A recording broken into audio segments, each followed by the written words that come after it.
So hello everyone, welcome to Go For Education. मेरा नाम है अभिषेक और आज के लेक्चर में यानी लेक्चर नंबर 10, ये बेसिकली मैंने पुराना ही स्टिकर यूज़ कर दिया है।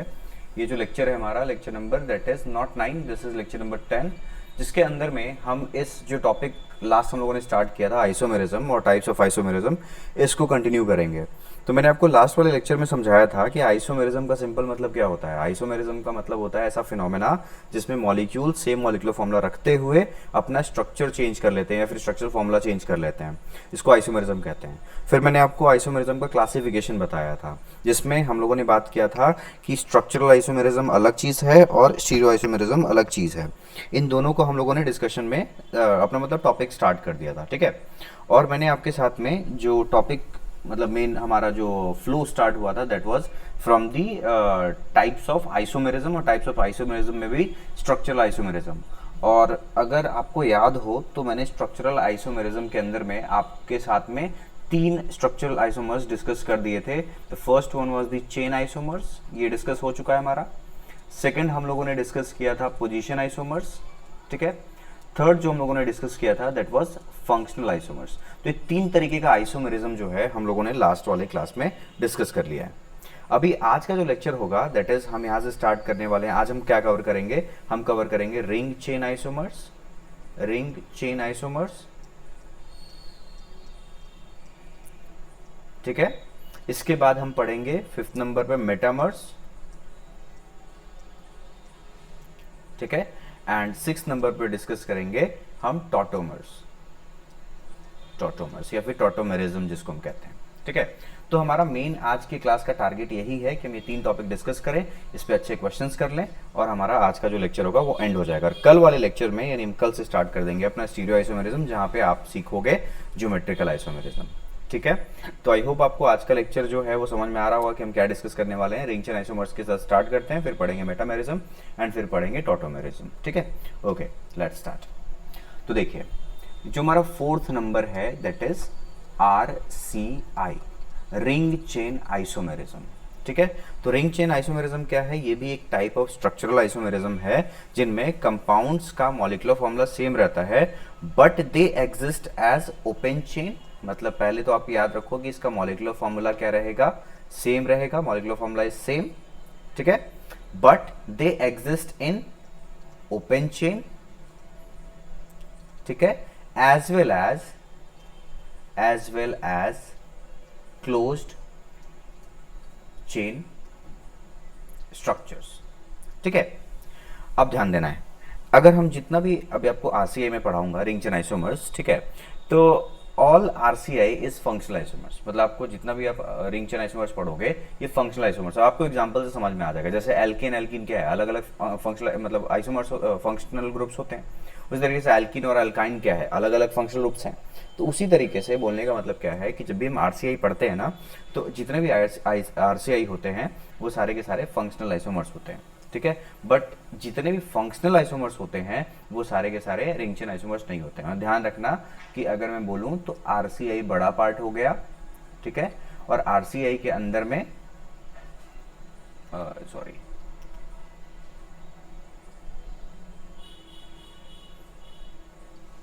ये फंक्शनल आइसोमर्स हो गया, ठीक है, ये मैंने दिखा दिया फंक्शनल आइसोमेरिज्म, ठीक है। और इसके अंदर में स्पेसिफिक होता है आरसीआई, ठीक है। तो जितने भी आरसीआई होंगे रिंग चेन आइसोमर्स होंगे वो फंक्शनल आइसोमर्स तो होंगे, लेकिन जितने फंक्शनल आइसोमर्स होंगे वो आरसीआई नहीं होंगे। तो मैं एक स्टेटमेंट यहाँ पर लिख देता हूँ, आप लिख लेना इस चीज को, all ring chain isomers are functional isomers but it's vice versa, यानी उल्टा, vice versa is not true. Clear बात। चलिए अब बात करते हैं प्रॉपरली रिंग चेन आइसोमर्स क्या होते हैं। जैसे देखिए, अब वैसे तो टाइप है इसके अंदर में, टाइप यानी हम एग्जांपल्स बोल सकते हैं। तो देखिए एग्जांपल नंबर 1, ठीक है, एग्जांपल नंबर 1 या फिर टाइप 1 कह लो, जैसे एल्कीन, ठीक है, एंड साइक्लो एल्केन। ये जो दोनों है ना, इन दोनों का जनरल फॉर्मूला सेम होता है। क्या होता है एल्कीन का फॉर्मूला, CnH2n, ठीक है। और साइक्लो एल्केन का भी जनरल फॉर्मूला CnH2n ही होता है। तो इन दोनों का जनरल फॉर्मूला सेम है। तो अगर मैं इस पर कोई कंपाउंड बनाऊंगा, अगर मैं इस पर कोई कंपाउंड बनाता हूँ, जैसे मान लीजिए कि 4 कार्बन का ही बना लेते हैं, चलिए 4 कार्बन का बनाते हैं। तो 4 कार्बन का अगर आप एल्कीन बनाओगे या फिर इससे आप फॉर्मूला लिखते हो तो क्या हो जाएगा, C4H8। ठीक है, अब इस C4H8 से अगर आपको कंपाउंड बनाना है तो आप कैसे बनाओगे, ध्यान देंगे। C4H8 इज लाइक ऐसे, ध्यान देंगे इधर। पहले एल्कीन बना लेते हैं, ठीक है। तो देखिए CH3, 4 कार्बन का एल्कीन मतलब आप अल्टीमेटली क्या है, ब्यूटीन है ना। तो CH3 CH2 CH double bond CH2, ये एल्कीन बना दिया हम लोगों ने। उसी तरीके से CH3 class, just a second, शायद थोड़ा सा बाहर आवाज़ आ रहा होगा आपको, बैकग्राउंड नॉइस। एक्चुअली में अब देखिए, मैं ये लेक्चर को अगर आप टाइम मैं आपको बताऊं तो टाइम हो रहा है यार रात का 9:30 हो रहा है। स्टिल ये मेरा लोकेलिटी है ना कि यहाँ पे कभी भी कुछ भी हो सकता है, मतलब कभी कुछ गाना बज जाएगा, कभी कुछ, मतलब बाहर का इन्वायरमेंट कभी कभी ना, मैंने इसको रूम को कम्प्लीटली पैक कर रखा है, स्टिल ये आवाज़ इस तरीके से आपको आता रहता है। तो थोड़ा सा बियर करना है, लेकिन हाँ, हमारा कहीं पे लेक्चर कहीं नहीं जा रहा है, एकदम कंसंट्रेशन वैसे ही बना के पढ़ना है, ठीक है। चलिए, तो मैंने पहले तो एल्कीन बनाया, तो 4 कार्बन का एल्कीन एक आप वैसे बना सकते हो, या फिर अगर बहुत होगा तो जैसे मैंने ये ना बनाया ऊपर वाला 1 ब्यूटीन, ठीक है। अब मैं आपको एक 2 ब्यूटीन भी बना देता हूँ, ठीक है। तो एक ये हो गया, एक ये हो गया, ये दोनों के दोनों क्या हैं जो मैंने बनाए हुए हैं, एल्कीन है ना, ठीक है।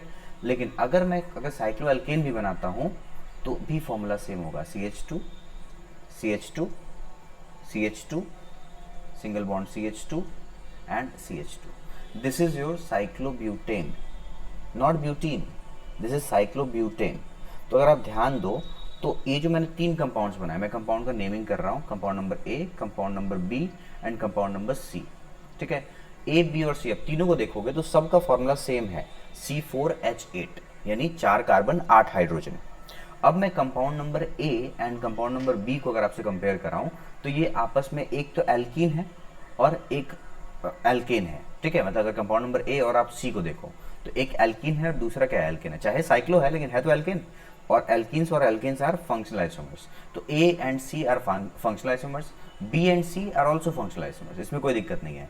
लेकिन RCI कहाँ है, जैसे कि मैं आपसे रिलेशन पूछता हूँ A और C क्या रिंग चेन आइसोमर्स हैं, यस करेक्ट, ये रिंग चेन आइसोमर्स है। क्योंकि देखो सेम मॉलिक्यूलर फॉर्मूला C4H8 रख के एक कंपाउंड आपका स्ट्रेट चेन ओपन चेन है, और एक कंपाउंड कैसा है, यानी कंपाउंड नंबर C कैसा है आपका रिंग स्ट्रक्चर है। तो आपका A और C के बीच में, यानी कंपाउंड A और C के बीच में रिलेशन कैसा हुआ, ये आपको RCI भी है एंड फंक्शनल आइसोमर्स भी है।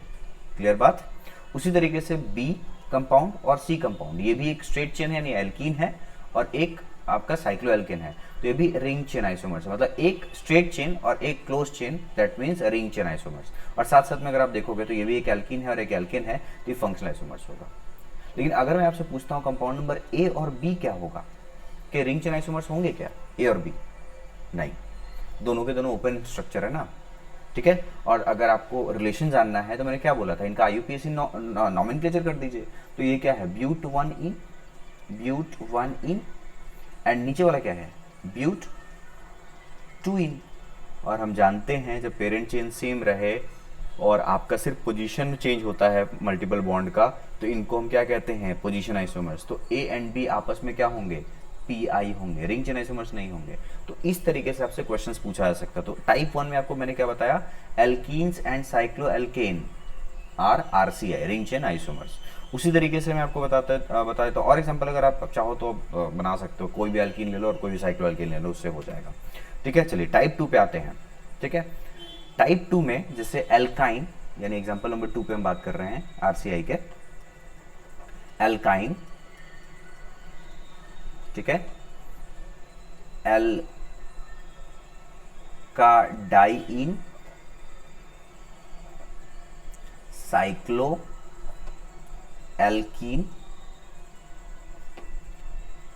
बाइसाइक्लो, all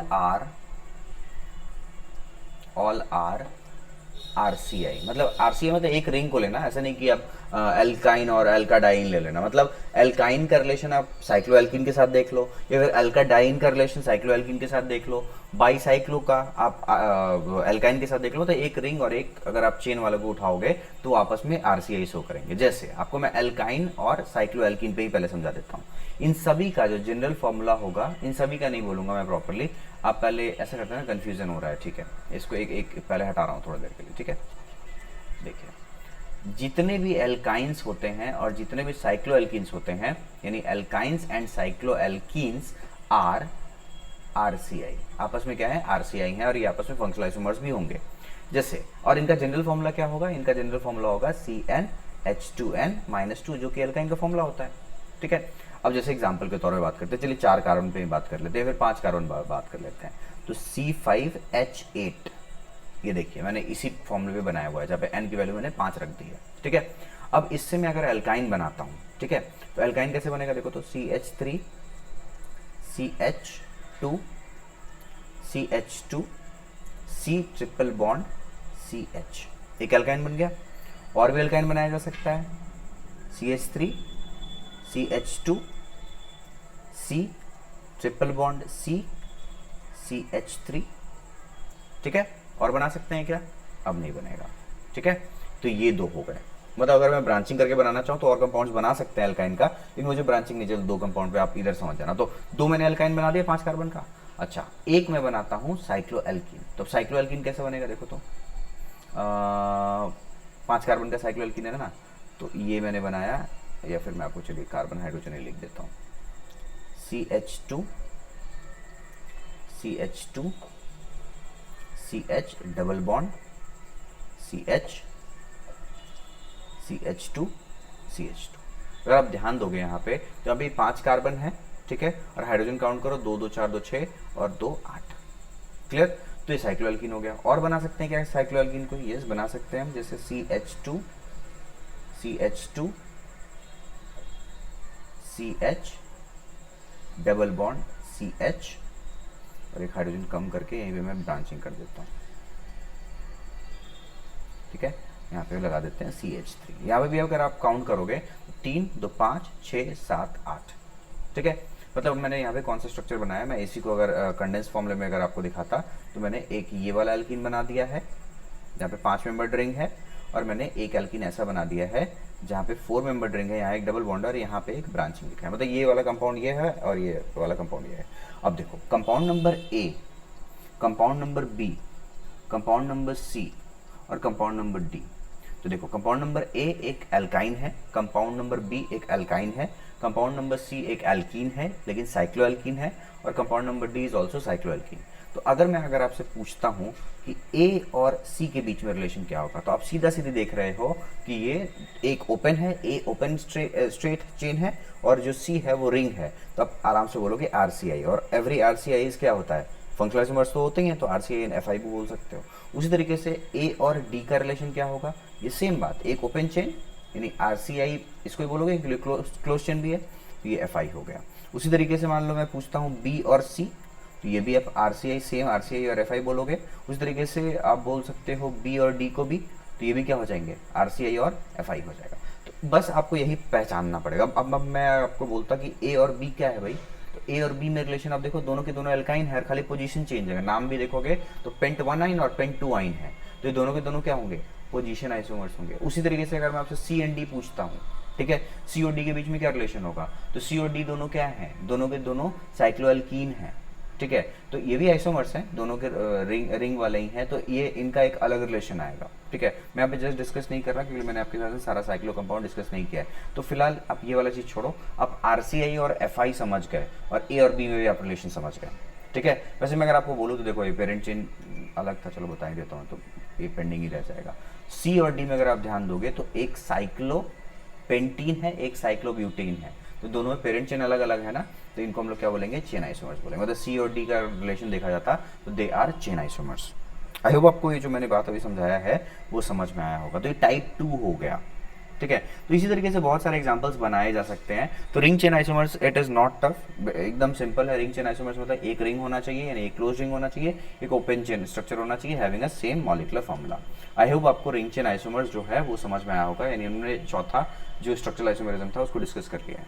फिर नेक्स्ट है ई, दैट इज मेटामेरिज्म। मेटामेरिज्म, ठीक है। तो मेटामेरिज्म हमारा पांचवा स्ट्रक्चरल आइसोमेरिज्म है। मेटामेरिज्म के अंदर में हम क्या डिस्कस करते हैं और कैसे कंपाउंड्स मेटामेरिज्म शो करेंगे, तो ध्यान देना। मेटामेरिज्म शो करने के लिए पहला नेसेसरी कंडीशन क्या है कि वो होना चाहिए पॉलीवैलेंट फंक्शनल ग्रुप के साथ। अगर पॉलीवैलेंट फंक्शनल ग्रुप नहीं है तो मेटामेरिज्म नहीं शो करेगा। मतलब मल्टीपल, मतलब हम कह सकते हैं कि फंक्शनल ग्रुप हैविंग वैलेंसी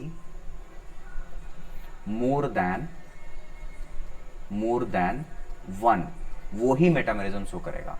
जैसे अल्कोहल है, अल्कोहल कभी भी चेन के एंड में लगता है और एक साइड से ही लगता है, जैसे OH, ठीक है, CHO, ठीक है, और ही फंक्शनल ग्रुप्स हो सकते हैं। तो ये कभी भी मेटामेरिज्म नहीं शो करेंगे, क्यों? ये सिर्फ एक साइड से बॉन्डिंग करते हैं। लेकिन और जैसे मैं अगर आपको बताऊं तो बहुत सारे फंक्शनल हम बात कर सकते हैं, जैसे कीटोन, ध्यान देंगे, कीटोन ये बाईवैलेंट है, दो साइड से बॉन्डिंग कर सकता है, यानी कीटोन, ठीक है। उसी तरीके से आप दूसरा एग्जांपल देख लो, एनहाइड्राइड,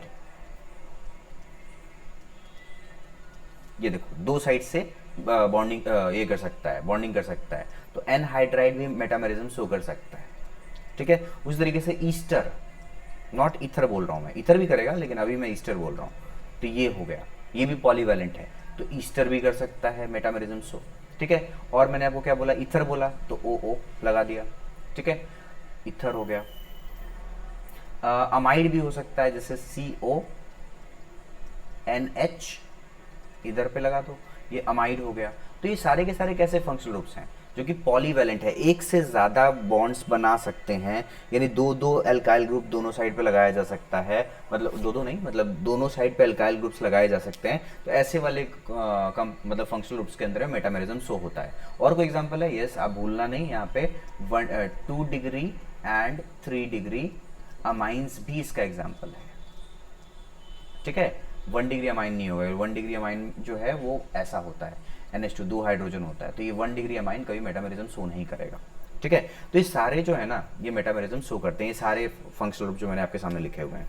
तो मेटामेरिज्म का मतलब क्या हुआ, compounds which have same molecular formula, ठीक है, सेम पॉलीवैलेंट फंक्शनल ग्रुप। ऐसा नहीं कि फंक्शनल ग्रुप दो कंपाउंड से फंक्शनल ग्रुप चेंज कर गया, अगर फंक्शनल ग्रुप चेंज कर जाएगा तो क्या कहलाएगा, फंक्शनल आइसोमेरिज्म, ठीक है। इसलिए मेटामेरिज्म में फंक्शनल ग्रुप चेंज नहीं होता है, सिर्फ क्या चेंज होगा, जो हम फंक्शनल ग्रुप यूज कर रहे हैं उनके अराउंड जो एल्काइल ग्रुप्स हैं वो एल्काइल ग्रुप ही चेंज हो जाता है सिर्फ। जैसे मैं आपको एग्जांपल देता हूँ, मैं 2 डिग्री अमाइन एग्जांपल, आपको एग्जांपल नंबर 1 बताता हूँ आपको, 2 डिग्री अमाइन लेके, 2 डिग्री अमाइन तो शो करेगा, ठीक है। जैसे मैंने बोला कि आप बनाओगे 4 कार्बन का 4 कार्बन 2 डिग्री अमाइन बनाओ, और 4 कार्बन का 2 डिग्री अमाइन बनाओ, ठीक है।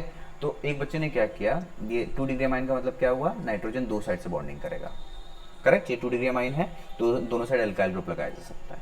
तो पहले बच्चे ने क्या किया, इधर पे लगाया CH3 और फिर इधर लगाया CH2 और इधर पे भी लगा दिया CH2 एंड CH3, ठीक है, एक ये कंपाउंड बन गया।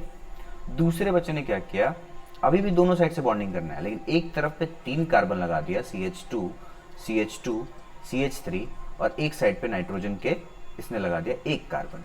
अगर आप फॉर्मूला वाइज अगर इसको कैलकुलेट करोगे तो देखो, नाइट्रोजन 1, हाइड्रोजन यहाँ पे भी 1 दिख रहा है, कार्बन काउंट करो 4 दिख रहा होगा, हाइड्रोजन देखो 3 2 5 6 7 8 9 10, इधर पे भी 3 4 5 6 7 8 9 10, सॉरी 3 2 5 6 7 और 8 9 10। तो इनमें क्या है, दोनों का फॉर्मूला सेम है। इंपॉर्टेंट चीज आप ध्यान दोगे तो ये जो फंक्शनल ग्रुप है NH, यानी 2 डिग्री जो अमाइन है, इसके अराउंड इधर पे एल्काइल ग्रुप इथाइल, इधर पे इथाइल, ठीक है, ध्यान देना। इसमें क्या है, एक तरफ मिथाइल और एक तरफ प्रोपाइल, यानी जब एल्काइल ग्रुप दोनों साइड पे चेंज हो जाता है ना पॉलीवैलेंट फंक्शनल ग्रुप्स में, तो अलग अलग कंपाउंड डेवलप हो जाता है। और ये जो आपस में जो दो कंपाउंड रिलेशन रख रहे हैं, ये आपस में क्या है, मेटामर्स हैं, ठीक है। उसी तरीके से आपको मैं ईथर पे भी बता सकता हूँ। ईथर में क्या होता है, ओ होता है, दोनों साइड पे अलग अलग ग्रुप्स लगाने हैं। जैसे देखो CH3 CH2, इधर पे CH2 CH3, ठीक है। एक और भी कंपाउंड बनाया जा सकता है, ओ के अराउंड में एक तरफ पे तीनों लगा दूंगा, CH2 CH2 CH3, और इधर पे खाली एक CH3 लगा दूं। तो ये दोनों कंपाउंड भी, यानी कंपाउंड नंबर ए और बी, आपस में फिर अगेन क्या होंगे, ये भी मेटामर्स होंगे। समझ में आ रहा है। और आपको देखो, ये तो मैंने 2 एग्जांपल्स इसके दे दिए, और भी एग्जांपल देख लो आप। जैसे मान लो हम बात कर लेते हैं ईस्टर के ऊपर में, बस हमें अल्काइल ग्रुप जो है ना उसको चेंज करना है।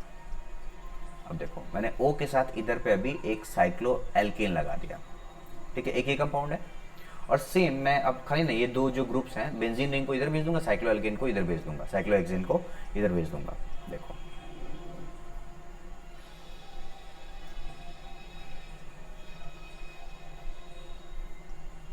ठीक है, ये देखो ये फंक्शनल ग्रुप है हमारा, और इस फंक्शनल ग्रुप के दोनों तरफ जो अल्काइल ग्रुप है वो हमने क्या कर दिया, डिफरेंट डिफरेंट कर दिया। अच्छा एक तरफ इधर बेंजीन है ना, ध्यान देंगे ये वाला बेंजीन रिंग है, तो ये दोनों अगेन, इन दोनों के बीच में कैसा रिलेशन होगा, ये भी आपस में मेटामर्स होंगे। अमाइड पे भी देखो बनाने के लिए बहुत सारा बनाया जा सकता है, लेकिन इसी में ऐसे वाले कंपाउंड्स में ना बड़ा कंफ्यूजन होता है, मेटामेरिज्म को लेके हम लोग ज़्यादा कंफ्यूजन में रहते हैं, इसीलिए मैं आपको ज़्यादा एग्जांपल्स इसके अंदर में दे देता हूँ। देखो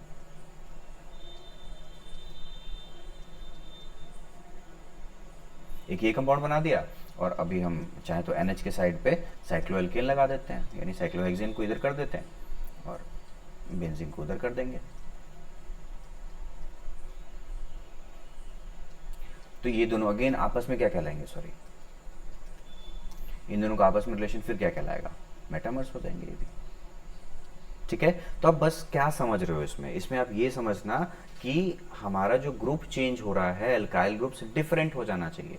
ठीक है, अब इन दोनों में तो आपस में मेटामेरिज्म है। अब बच्चा पता है एग्जाम में क्या करता है, आपने बोला सर 2 अल्टी पल्टी भी कर दोगे तो हो जाएगा। अब देखो, अब दिमाग देखना तुम्हारा, एग्जाम में क्या सोचते हो, तो एक ही बनाया, अब सोचते हैं इसको पलट देते हैं, पलट के एक ऐसा स्ट्रक्चर बना दिया, इधर पे साइक्लो एल्केन हो गया और इधर पे बेंजीन रिंग हो गया। सर ये दोनों भी आपस में क्या मेटामर्स हो जाएंगे क्या, मेटामर्स लिख दे इसको, आपने भी तो यही किया है। नहीं भाई, मेटामर्स नहीं है ये।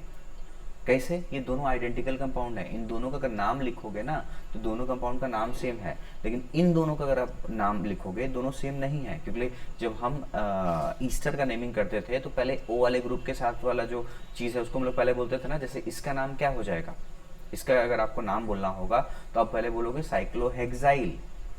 ठीक है, साइक्लोहेक्साइल बोलोगे, फिर आप इधर वाले का नाम बोलोगे।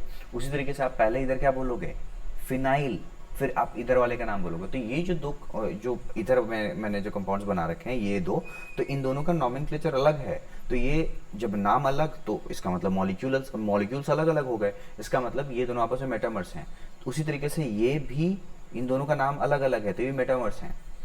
मैं नॉमेनक्लेचर नहीं कर रहा, टाइम फालतू का लेक्चर बहुत लंबा हो जाएगा, आपको नॉमेनक्लेचर मैंने सिखा दिया, आप नॉमेनक्लेचर करते रहो। लेकिन इन दोनों का अगर आप कंपाउंड को देखोगे तो ये बस क्या है, आप नॉमेनक्लेचर करोगे तो एक तरफ बेंजीन एक तरफ बेंजीन, तो आप कोई एक रेफरेंस लेके ही करना पड़ेगा इसको। तो ये दोनों के दोनों ना सेम कंपाउंड्स है, they are not metamers, they are identicals. ठीक है, हाँ, इस तरीके का फंक्शनल ग्रुप बीच में होता है ना, जहाँ पे अलग अलग कनेक्शंस होता है। जैसे इसमें देखो, ये जो वाला जो फंक्शनल ग्रुप है उसमें एक तरफ कार्बन से कनेक्शन है और एक तरफ ऑक्सीजन से कनेक्शन है। उसी तरीके से यहाँ पे कार्बन से कनेक्शन है और एक तरफ नाइट्रोजन से कनेक्शन है फंक्शनल ग्रुप में। लेकिन इधर क्या है, इधर पे भी ऑक्सीजन से कनेक्शन है, इधर से भी ऑक्सीजन से कनेक्शन है, इसीलिए ये आइडेंटिकल फॉर्म कर देता है। तो ये आपस में क्या है, मेटामर्स नहीं है, ये बात ध्यान रखना आप। ठीक है, अच्छा और भी हम कर सकते हैं क्या, चलो एक और कंपाउंड आपको पूछता हूँ, CH3O CH2 CH2 CH3। ठीक है, एक ये बना दिया, और एक कंपाउंड हम बनाते हैं CH2, नहीं CH2 नहीं करते हैं इसको, CH3 CH3 और यहाँ पे CH3। ठीक है, तो क्या ये आपस में कंपाउंड नंबर A और कंपाउंड नंबर B ये जो है क्या मेटामर्स हैं, तो ये मेटामर्स हैं। अब बच्चा पता है क्या सोचता है, सर आपने तो बोला था अल्काइल ग्रुप चेंज करने, ये भी सर 3 कार्बन का प्रोपाइल है और ये भी क्या है, 3 कार्बन का प्रोपाइल है। नहीं भाई, प्रोपाइल है लेकिन ये क्या है, एन प्रोपाइल है ना, और ये क्या है, आइसोप्रोपाइल है, तो दोनों अलग अलग चीज़ें हो गई, इसीलिए ये भी दोनों आपस में क्या होंगे, मेटामर्स होंगे। समझ में आया? तो क्या सर एग्जाम्पल में, जब एग्ज़ाम में पूछा जाएगा तो क्या हम इन दोनों का एग्जाम्पल, हम इनको नाम मतलब कैसे बोलेंगे, कभी मैच, मतलब बोलने का मतलब है कि हम इतने सारे टाइप के आइसोमर्स पढ़ रहे हैं, क्या कोई प्रायोरिटी है क्या, कि अगर मान लीजिए कभी मिस मैच हो जाए, कि जैसे हमने इससे पहले वाला जो पढ़ा था मेटामर्स, सॉरी मेटामर्स कह रहा हूँ, जो हमने आरसीआई पढ़ा था, आरसीआई एफआई भी होता था ना, फंक्शनल आइसोमर्स भी, तो हम कैसे पहचान के हम क्या मतलब किसको प्रायोरिटी देंगे, तो यस फंक्शनल ग्रुप्स के, सॉरी जो स्ट्रक्चरल आइसोमर्स हैं उनका प्रायोरिटी भी है। तो मैं बताऊंगा आपको कि जब आपको मिस मैच हो या फिर आपको कंफ्यूजन हो कि ये तो फंक्शनल आइसोमर्स भी और आरसीआई भी है, यानी रिंग चेन आइसोमर्स भी है, तो फिर क्या आंसर करें, क्या टिक लगाएं, तो उसका प्रायोरिटी मैं आपको जस्ट बताऊंगा। ठीक है, चलिए एक पॉइंट आप नोट कर लीजिएगा, इसको आपको कॉपी में लिखना है, नोट पॉइंट है, बड़ा इंपॉर्टेंट है। Functional isomers and metamers do not exist together मतलब अगर आपने मेटामर्स बनाते टाइम फंक्शनल ग्रुप चेंज कर दिया, ठीक है, आपने फंक्शनल ग्रुप गेदर, ठीक है, फंक्शनल ग्रुप अगर आपने चेंज कर दिया, इसका मतलब वो क्या हो गए, फंक्शनल आइसोमर्स हो गए। तो फंक्शनल अगर आइसोमर्स है तो मेटामर्स नहीं बोल सकते आप उनको, मतलब मेटामर्स में फंक्शनल ग्रुप सेम रखना पड़ेगा, बात ध्यान रखना है। ठीक है, चलिए एक चीज और आपको बता देता हूं, प्रायोरिटी, जो प्रायोरिटी वाली मैं बात कर रहा था ना, प्रायोरिटी ऑफ स्ट्रक्चरल आइसोमर्स क्या रखोगे, अगर कहीं पे कंफ्यूजन होगा तो सबसे पहले आप आरसीआई पे टिक लगाओगे, यानी सबसे ज्यादा प्रायोरिटी रिंग चेन आइसोमर्स को दिया जाता है। उसके बाद प्रायोरिटी दिया जाता है टॉटोमर्स को, यानी टॉटोमेरिज्म, अभी मैंने आपको पढ़ाया नहीं है लेकिन प्रायोरिटी में ध्यान रखो। उसके बाद हम देते हैं प्रायोरिटी फंक्शनल आइसोमेरिज्म को, ठीक है, फिर हम देते हैं प्रायोरिटी मेटामेरिज्म को, ठीक है, फिर हम देते हैं चेन आइसोमेरिज्म को, और सबसे लीस्ट प्रायोरिटी दिलाता है पोजीशन आइसोमेरिज्म को। ठीक है, तो अब ध्यान रखना, जैसे अगर कोई कंपाउंड, जैसे मैं यही आपसे पूछ लेता हूँ, मैं आपको बैक साइड में पढ़ा चुका हूँ, हाँ, जैसे मान लीजिए यहाँ पे मैंने आपको कंपाउंड नंबर ए, ये वाला कंपाउंड, और कंपाउंड नंबर सी यानी ये वाला कंपाउंड, ए और सी में अगर आपसे रिलेशन पूछा है क्या है, मैंने ऑप्शन दिया रिंग चेन आइसोमर्स, ऑप्शन 2 दिया फंक्शनल आइसोमर्स, ऑप्शन 3 दिया पोजीशन, एंड लास्ट वाला कोई और टॉटोमर्स कर लो। तो आपको तो पता है ये दोनों आरसीआई भी शो कर रहा है और फंक्शनल, मतलब ए और सी के बीच में आरसीआई रिंग चेन आइसोमेरिज्म भी है और फंक्शनल आइसोमेरिज्म भी है, लेकिन हमें कोई एक आंसर अगर टिक लगाना होगा तो हमने क्या लिखा है यहाँ पे, प्रायोरिटी में सबसे ज्यादा प्रायोरिटी किसका होता है, रिंग चेन आइसोमेरिज्म का, तो इसीलिए आप वहां पे आंसर क्या लगाओगे, रिंग चेन आइसोमेरिज्म। बात समझ में आ रहा है? ठीक है, तो ये बात ध्यान रखना, नोट पॉइंट नंबर 1 जो था मैंने अपने इसमें आपको बताया कि फंक्शनल आइसोमेरिज्म और मेटामेरिज्म साथ साथ एग्जिस्ट नहीं कर सकते, लेकिन लेकिन लेकिन note point number 2, note number 2 पे अगर हम ध्यान देंगे तो ये लिखना है, चेन आइसोमेरिज्म और position isomerism can exist with metamers, लेकिन अब ध्यान दोगे तो चेन और पोजीशन भी है और मेटामर्स भी है, तो प्रायोरिटी किसको देते हो, मेटामेरिज्म को ही आपको टिक लगाना पड़ेगा। ठीक है, ओके। तो अब वैसे तुम लोगों ने बहुत सारा कवर कर ही लिया है, हाँ, लेकिन ये कब, मतलब चेन आइसोमर्स और position isomers can exist with metamers कब, when number of carbon atom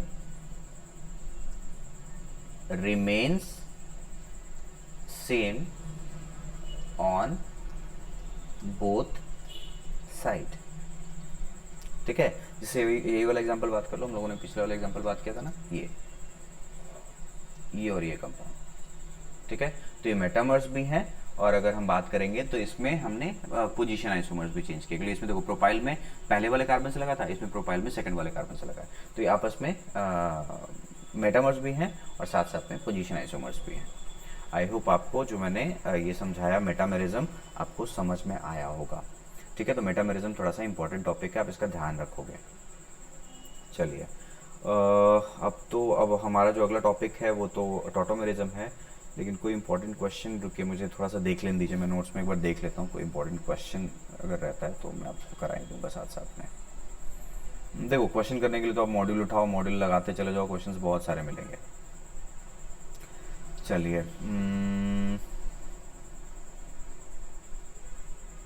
मुझे तो ऐसे ऐसे क्वेश्चंस तो बहुत सारे, लेकिन ऐसे सच कुछ ऐसा नहीं दिख रहा है कि बहुत ज़्यादा कुछ बनाया जा सकता है। ठीक है, अब वैसे भी अब मैं आपको जब इसका प्रैक्टिस सेशन कराऊंगा ना, तो इसमें बहुत सारे, मुझे तो लगता है कि आइसोमेरिज्म का मैं आपको 2 प्रैक्टिस सेशन कराने वाला हूँ।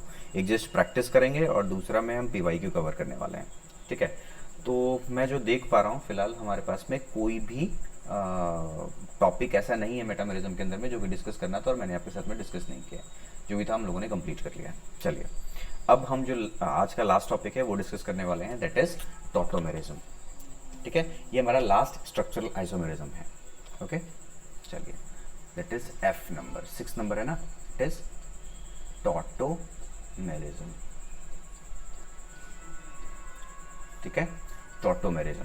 टॉटोमेरिज्म जो है ना, ये थोड़ा सा हट के आइसोमेरिज्म है। मतलब इसमें क्या होता है कि मॉलिक्यूल्स जो हैं अपने आप को 2 फॉर्म में डायनेमिक इक्विलिब्रियम में रखते हैं। डायनेमिक इक्विलिब्रियम मतलब, बोलने का मतलब क्या है, टॉटोमेरिज्म में हम 2 स्ट्रक्चर्स बनाएंगे, ए बनाएंगे और बी बनाएंगे। तो ए फटाक से बी में कन्वर्ट होगा, बी ए में कन्वर्ट होगा, फिर ए बी में कन्वर्ट होगा, बी ए में कन्वर्ट होगा। यानी जो 2 स्ट्रक्चर्स बनेंगे एक ही कंपाउंड के, ए और बी, ये आपस में कैसे रहेंगे, डायनेमिक इक्विलिब्रियम में। ठीक है, मतलब आपस में एक दूसरे में कन्वर्ट होते रहेंगे, बार बार कन्वर्ट होते रहेंगे। यस, उसमें एक जो फॉर्म होगा थोड़ा ज़्यादा स्टेबल होगा, एक जो फॉर्म होगा कम स्टेबल होगा, तो ज़्यादा समय तक वो ज़्यादा स्टेबल वाले फॉर्म में रुकेंगे। ठीक है, तो चलिए, टॉटोमेरिज्म जो है उसका दूसरा नाम है डेस्मोट्रोपिज्म। ठीक है, DESMOTROPISM, डेस्मोट्रोपिज्म भी कहा जाता है टॉटोमेरिज्म को। ठीक है, तो टॉटोमेरिज्म क्या है, एक स्पेशल टाइप ऑफ फंक्शनल आइसोमर्सी है। क्योंकि आप देखोगे तो एक में कीटो, हम जैसे एग्जांपल में बात करें, बहुत सारा सिस्टम है इसके अंदर में। सिस्टम इन द सेंस मतलब कीटो इनॉल फॉर्म एक सिस्टम हो जाता है, साइनो आइसोसाइनो हो सकता है, नाइट्राइल नाइट्रो फॉर्म हो सकता है, नाइट्रो, ऐसे बहुत सारे टॉटोमेरिज्म होते हैं। ठीक है, तो टॉटोमेरिज्म में बेसिकली फंक्शनल लुक चेंज कर जाता है। ठीक है, तो टॉटोमेरिज्म क्या है, एक स्पेशल टाइप ऑफ, मैं लिख रहा हूँ साथ साथ में, आप इसको कॉपी में लिख लेना, special type of functional isomerism है in which two structures या two forms भी कह सकते हैं, two structures exist simultaneously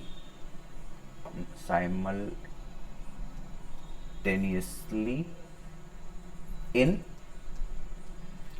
dynamic equilibrium.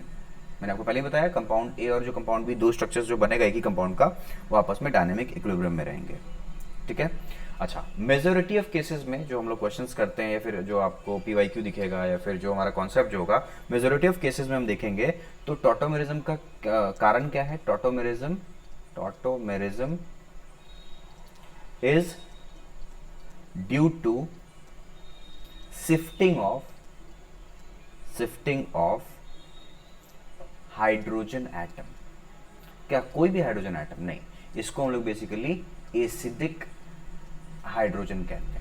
तो एसिडिक हाइड्रोजन की वजह से ही most of the time tautomerism होता है। कई बार इसी एसिडिक हाइड्रोजन को हम लोग अल्फा हाइड्रोजन भी कह देते हैं, तो कई टीचर्स में भी अल्फा हाइड्रोजन नहीं बोल के एसिडिक हाइड्रोजन बोलें, तो ऐसा नहीं है, मतलब आप कह सकते हो अल्फा हाइड्रोजन भी। ठीक है, तो एसिडिक हाइड्रोजन की वजह से टॉटोमेरिज्म होता है। ठीक है, अब टॉटोमर्स क्या है, जो टॉटोमेरिज्म से 2 स्ट्रक्चर्स बने, जैसे ए और बी 2 स्ट्रक्चर्स हैं, तो ये आपस में टॉटोमर्स कहलाएंगे। समझ में आ रहा है, मेटामेरिज्म में जो बनते हैं वो आपस में मेटामर्स कहलाते हैं, तो टॉटोमेरिज्म में जो बनेंगे उनको आपस में क्या बोलेंगे, टॉटोमर्स बोलेंगे। तो अब टॉटोमेरिज्म जो है ना 2 सिस्टम में चलता है।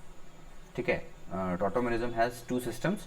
एक को हम लोग कहते हैं 1,2 dyad system, DIAD dyad system, यानी फर्स्ट और सेकंड एटम इन्वॉल्व होता है, और दूसरा कहलाता है हमारा 1 और 3 ट्रायड सिस्टम।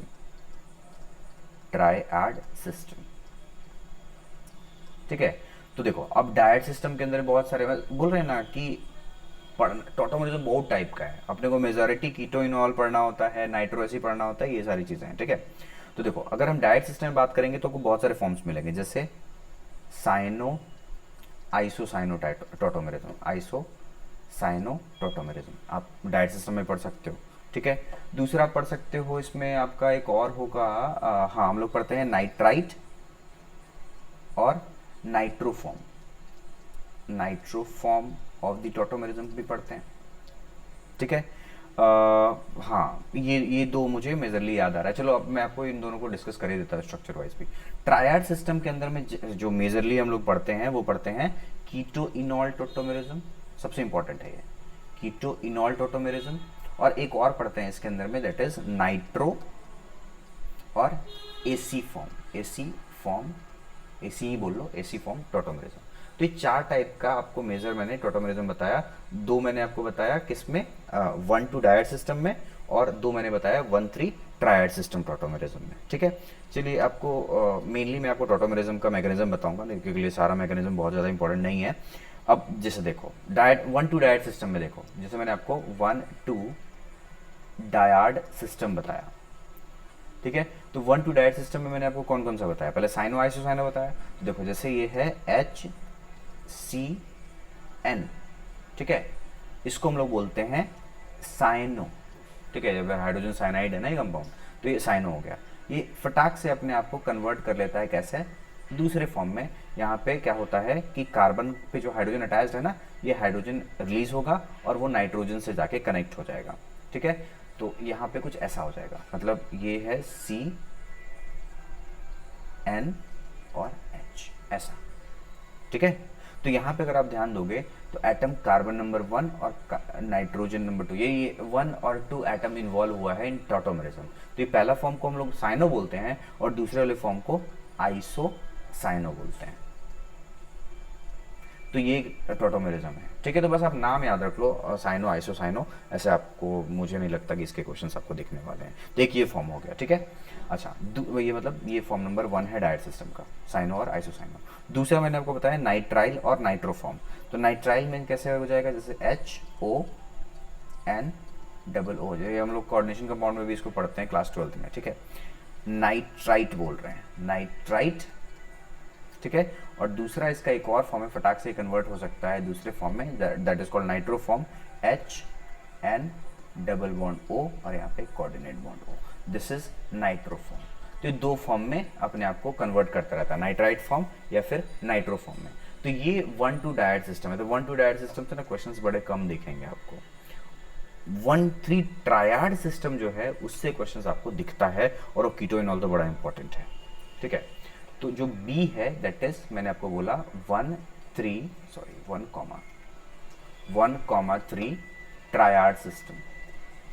Triad system. इसके अंदर जो है ना वो है 2, एक कीटोइनॉल और दूसरा नाइट्रो एसिड। दोनों को हम डिस्कस करेंगे बहुत अच्छे से। तो पहला है कीटोइनॉल फॉर्म, मतलब एक फॉर्म कीटो कहलाएगा, मतलब कीटो में आप देखोगे तो आपको कीटोन दिखेगा, फंक्शनल ग्रुप। और दूसरे में इनॉल में अब देखो इन और ऑल दोनों है, मतलब डबल बॉन्ड प्लस उसी कार्बन पे OL, अल्कोहल भी दिखेगा। ठीक है, जैसे अच्छा, कीटो इनॉल टोटोमेरिज्म के अंदर में हमारा एसिडिक हाइड्रोजन होना बहुत जरूरी है। एसिडिक हाइड्रोजन अगर नहीं होगा तो टोटोमेरिज्म कीटोइनॉल वाला फॉर्म का नहीं होगा, मतलब एसिडिक हाइड्रोजन होना जरूरी है। एसिडिक हाइड्रोजन किसको बोलते हैं, जैसे मैं आपको एग्जांपल देता हूं, CH3 CH2 C_O CH3। ठीक है, ये जो फॉर्म है ना ये कीटोन है। देखो मैं इसमें थोड़ा कलर चेंज करूंगा। ठीक है,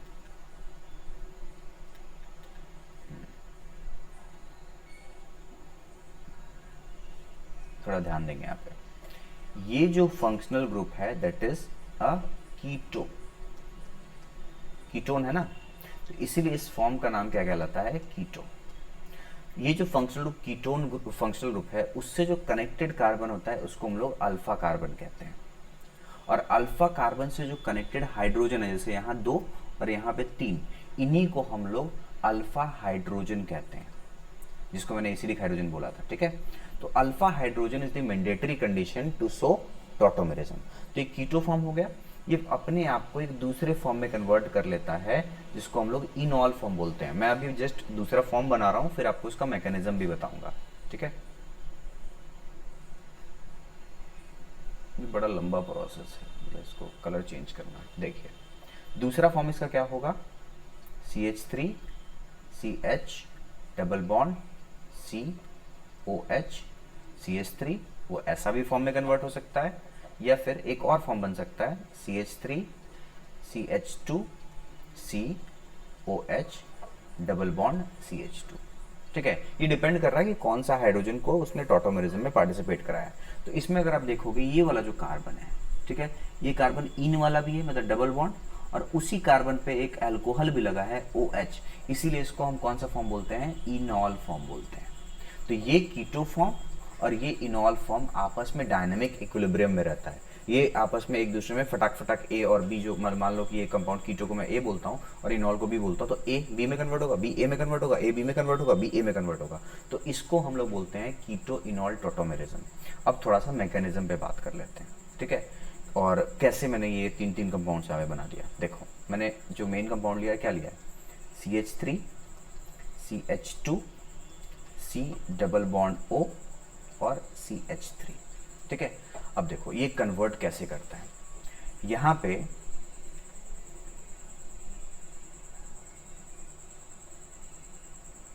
ध्यान दो, यहां पे कार्बन है और यहां पे ऑक्सीजन है। कहानी यहीं से चालू होगा, कार्बन है और ऑक्सीजन है। ऑक्सीजन ज़्यादा इलेक्ट्रोनेगेटिव है, इसलिए ये इलेक्ट्रॉन को कहाँ अपने तरफ, ये बॉन्ड के जो इलेक्ट्रॉन्स है उसको अपने तरफ खींच लेता है, और अगला जो स्ट्रक्चर है वो कुछ ऐसा कन्वर्ट हो जाता है, CH3 CH2 C O पे माइनस चला गया, और जब बॉन्ड का इलेक्ट्रॉन ऊपर खींच लिया जाएगा तो कार्बन को डेफिशिएंसी होगा, इसीलिए इसके ऊपर में क्या बनेगा, प्लस चार्ज बनेगा।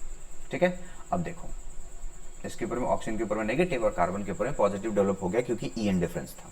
ठीक, अब होता क्या है, कार्बन और हाइड्रोजन में अगर तुम देखोगे तो हाइड्रोजन कम इलेक्ट्रोनेगेटिव है और कार्बन ज्यादा इलेक्ट्रोनेगेटिव है। तो कार्बन अपने आप को अनकंफर्टेबल फील करता है ऐसे में कि हम भाई ज्यादा इलेक्ट्रोनेगेटिव हैं और मेरे ऊपर में पॉजिटिव चार्ज तुम कैसे दे रहे हो, मुझे नेगेटिव यानी मेरे को इलेक्ट्रॉन चाहिए मेरा। तो ये अपने बगल वाले कार्बन, यानी ये जो इस पॉजिटिव कार्बन में, जिस कार्बन में पॉजिटिव है उसके बगल वाले कार्बन यानी अल्फा कार्बन की तरफ देखता है और बोलता है भाई मेरे को इलेक्ट्रॉन की नीड है। तो कार्बन बोलता है कि मैं अपना इलेक्ट्रॉन तो नहीं दे सकता, रीजन इज कि मैं भी तुम्हारे मतलब सेम इलेक्ट्रोनेगेटिविटी, मतलब मेरा भी जो इलेक्ट्रोनेगेटिविटी है वो तुम्हारे जैसा ही है, मैं अपने आप मतलब अपना इलेक्ट्रॉन नहीं दूंगा। तो क्या करेगा, ये अपने अल्फा हाइड्रोजन को देखेगा, मतलब अल्फा कार्बन पे देखो यहाँ पे भी अपने को दिख रहा है 2 अल्फा हाइड्रोजन और यहाँ पे भी दिख रहा है 3 अल्फा हाइड्रोजन। तो यही अल्फा हाइड्रोजन को ये निकालेगा, मतलब उनका इलेक्ट्रॉन को छीनेगा। तो मैं आपको पहले लेफ्ट हैंड ये वाला जो है इससे आपको करके दिखा देता हूँ। तो यहाँ पे 2 हाइड्रोजन है, थोड़ा सा एक्सटेंडेड फॉर्म में आप देख लो, C, एक हाइड्रोजन ये रहा और एक हाइड्रोजन ये रहा। ठीक है, तो क्या करेगा, ध्यान देना, अब इस कार्बन को डेफिशिएंसी है तो ये बोलता है इस वाले कार्बन को कि भाई मेरे को इलेक्ट्रॉन चाहिए। तो ये क्या करता है, ये वाला कार्बन हाइड्रोजन का जो इलेक्ट्रॉन है वो छीन लेता है और इस हाइड्रोजन को बाहर निकाल देता है, और ये जो बॉन्ड है इसके दोनों इलेक्ट्रॉन्स इस कार्बन के लिए बॉन्ड बना देता है ऐसे। ठीक है, मतलब हुआ क्या, अल्टीमेटली अगर आप नया स्ट्रक्चर देखो तो इसमें क्या हुआ, CH3 C double bond C, यहाँ पॉजिटिव चार्ज खत्म हो गया, अगले कार्बन का अगेन कितना बॉन्ड बन गया, 4 बॉन्ड बन गया ना। ठीक है, और यहाँ पे CH3, यहाँ पे एक हाइड्रोजन जैसे है वैसे है। अब देखो इस कार्बन का, ये वाला कार्बन जिसके ऊपर हम लोगों ने पहले पॉजिटिव बनाया था उसका अगेन 4 बॉन्ड बन गया, इसकी डेफिशिएंसी क्या हो गई, खत्म हो गई ना। ठीक है, जब डेफिशिएंसी खत्म हो गई तो वापस से कार्बन स्टेबल हो गया। अब बेचारा हाइड्रोजन जो है उसको भिकमंगा बना के निकाल दिया इसने, इसका इलेक्ट्रॉन छीन लिया।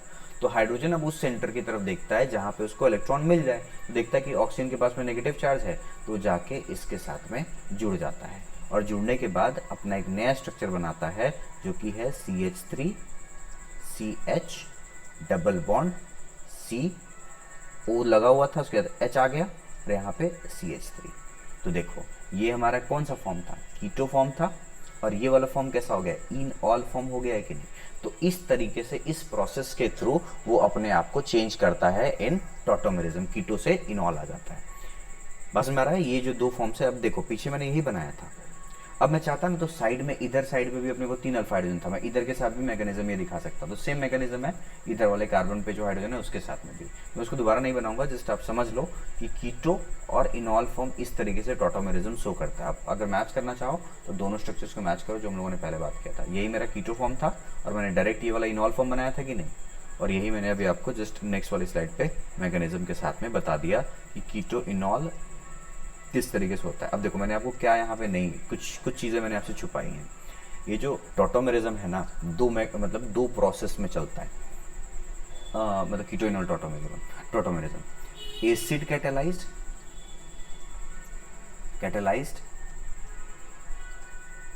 LOI, ठीक है, एंड बेस कैटेलाइज्ड।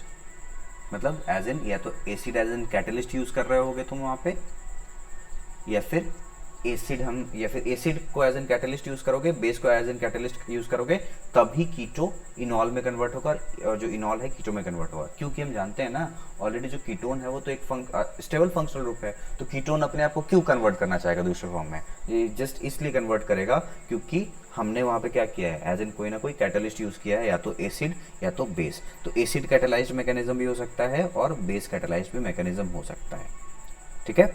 चलिए, अब ये मैंने आपको ट्रायड सिस्टम में कीटोइनॉल टॉटोमेरिज्म बताया। अब जो लास्ट है मैं आपको बता रहा हूँ, that is nitro AC tautomerism, जो कि 1-3 और ट्रायड सिस्टम का ही है। चलिए, तो इसका है 1-3 ट्रायड सिस्टम का ही है दूसरा, that is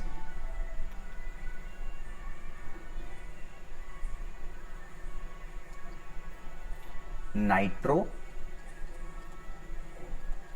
AC form tautomerism, ठीक है। तो इसमें भी सेम है, आपको अल्फा हाइड्रोजन की नीड है, अगर अल्फा हाइड्रोजन होगा तो ही हम बोलेंगे। अब नाइट्रो एसी कैसा होता है, नाइट्रो ग्रुप तुम पहले से जानते हैं कैसे, देखो CH3N double bond O, NO2 को ही नाइट्रो ग्रुप कहा जाता है ना, तो ये हमारा नाइट्रो फॉर्म हो गया, ठीक है। और ये जो दूसरा फॉर्म बनाता है वो बनाता है एसी फॉर्म। एसी फॉर्म में क्या होगा, CH2 डबल बॉन्ड NOH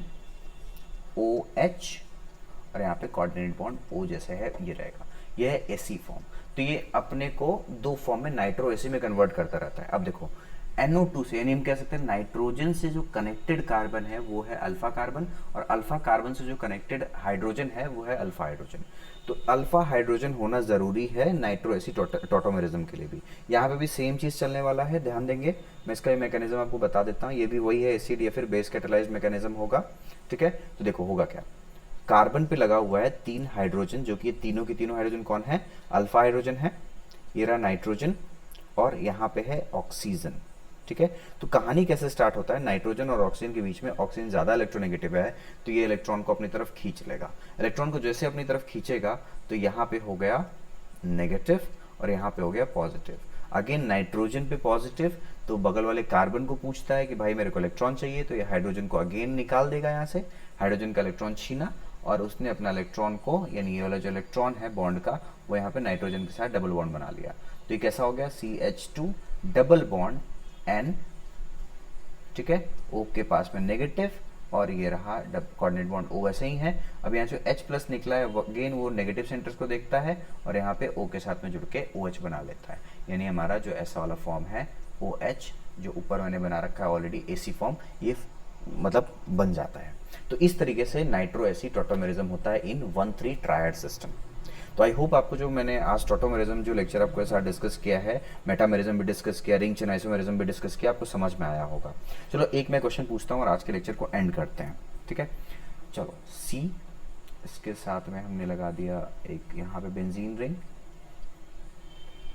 इधर साइड पे भी हमने लगा दिया बेंजीन रिंग, इधर साइड पे भी लगा दिया बेंजीन रिंग, ठीक है, और यहाँ पे मैंने नाइट्रो ग्रुप लगा दिया। मेरा क्वेश्चन है कि क्या ये टॉटोमेरिज्म शो करेगा। तो सीधा सीधी आपको सबसे पहले मैंने क्या बोला, ये नाइट्रो ग्रुप है, तो नाइट्रो एसी टॉटोमेरिज्म के लिए अल्फा हाइड्रोजन चाहिए, अल्फा हाइड्रोजन मतलब अल्फा कार्बन। तो नाइट्रोजन से कनेक्टेड जो कार्बन है that is alpha carbon. Alpha carbon पे क्या कोई हाइड्रोजन है, क्या कोई भी हाइड्रोजन है, नहीं है, there is no alpha hydrogen. अगर अल्फा हाइड्रोजन ही नहीं है तो यहाँ पे टॉटोमेरिज्म नहीं होगा, नो टॉटोमेरिज्म।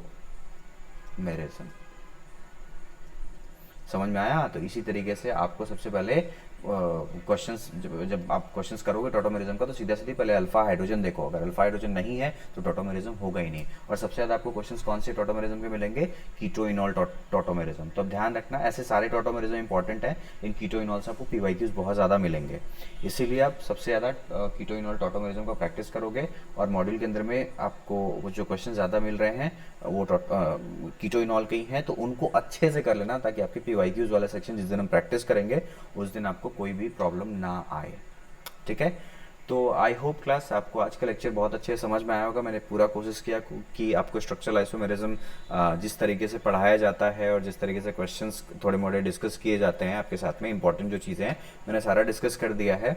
स्टिल अगर आपको कोई प्रॉब्लम है इस लेक्चर के अंदर में, आइसोमेरिज्म कहीं पर भी कोई चीज़ दिक्कत कर रहा है स्ट्रक्चरल आइसोमेरिज्म में, तो आप हमसे हमारे टेलीग्राम चैनल ज्वाइन करें, जो कि जिसका लिंक जो है मैंने ऑलरेडी डिस्क्रिप्शन में दिया हुआ है। आप वहाँ से उस लिंक से ज्वाइन करें और वहाँ पे भी आप क्वेश्चंस पूछ सकते हैं। ठीक है? और दूसरा चीज़, अगर आप वहाँ नहीं पूछते तो आप कमेंट सेक्शन में पूछिए।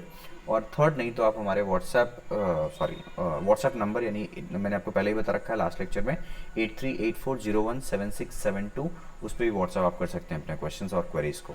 चलिए, मैंने आपको कल एक इंपॉर्टेंट चीज़ और भी बताया था आपके लिए खुशखबरी था कि आप जो प्रिपेयर कर रहे हो जेई एग्जामिनेशंस के लिए, लेकिन अप्रैल के लिए, मैंने आपको कल बताया था कि इसी चैनल पे Go For Education NEET and JEE के ऊपर में हम एक नया जो सब्जेक्ट है दैट इज मैथ्स, ठीक है, उसको हम स्टार्ट कर रहे हैं। और आपको ये कौन पढ़ाएगा? मैंने आपको कल बताया था अशोक सर हैं, ठीक है, जिन्होंने, कल मैंने आपको एक चीज़ थोड़ा सा गलत बोल दिया था, मेरे दिमाग में बीएचयू चल रहा था क्योंकि मेरे एक फ्रेंड का भी वहाँ से कुछ सिलेक्शन हो रखा है, तो मैंने आपको थोड़ा सा गलत बोल दिया था।